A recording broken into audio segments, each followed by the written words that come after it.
కాపు రిజర్వేషన్ల పోరాటం కొత్త పంతాలోకి తీసుకెళ్లేందుకు వైసీపీ రెడీ అవుతోంది. ముద్రగడ సంస్మరణ సభ ఏర్పాటు చేసి అక్కడి నుంచి రిజర్వేషన్ల అంశం తెర మీదకు తెచ్చే ప్రయత్నం చేస్తున్నారు.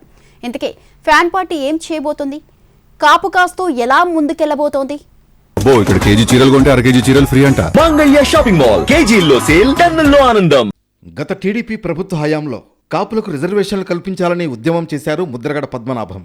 ఎన్నికల హామీ ఇచ్చిన టీడీపీ అమలు చేయాలని గుర్తు చేస్తూ వచ్చారు. తర్వాత వైసీపీ అధికారంలోకి వచ్చాక ఉద్యమం ముందుకు కదలలేదు. అయితే ముద్రగడ మరణం తర్వాత ఈ అంశాలు మళ్లీ తెరమీదకొచ్చాయి. తాను చనిపోయిన తర్వాత ఎటువంటి కార్యక్రమాలు నిర్వహించవద్దని, ఆ రోజుతోనే అన్నీ అయిపోతాయని పద్మనాభం ముందుగానే కుటుంబ సభ్యులకు చెప్పారు. దాంతో ఫ్యామిలీ మెంబర్స్తో సంబంధం లేకుండా పద్మనాభం సంస్మరణ సభ సొంత ఊరు కిర్లంపూడిలో ఏర్పాటు చేయడానికి సిద్ధమవుతోంది వైసీపీ.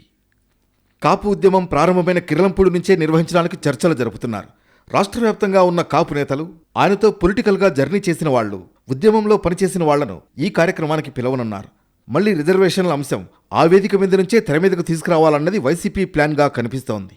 గత నెలలోనే వైసీపీ కాపు నేతలు సమావేశం ఏర్పాటు చేసుకున్నారు. తమ సామాజిక వర్గానికి ఇవ్వాల్సిన నిధులు ఇవ్వడం లేదని చర్చించుకున్నారు. దానికి కొనసాగింపుగా భవిష్యత్తు కార్యాచరణపై కూడా క్లారిటీ ఇచ్చారు. కాపులకు రిజర్వేషన్లకు సంబంధించి అన్ని పార్టీల నేతలను కలుస్తామని ప్రకటించారు వైసీపీ ఎమ్మెల్సీ తోట త్రిమూర్తులు. టీడీపీ నేతలు సమావేశాలు పెట్టినా వెళతామని, తామందరూ ఒకటే కులమని క్లారిటీ ఇచ్చారు.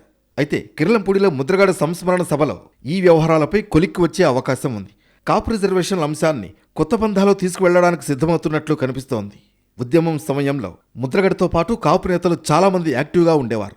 ఆ తర్వాత కొందరు రాజకీయాలతో సంబంధం లేకుండా మరికొందరు తమకు నచ్చిన పార్టీల్లో చేరారు. అలాంటి వారిని కూడా ఏకతాటిపైకి తీసుకొచ్చే ప్రయత్నం జరుగుతోంది.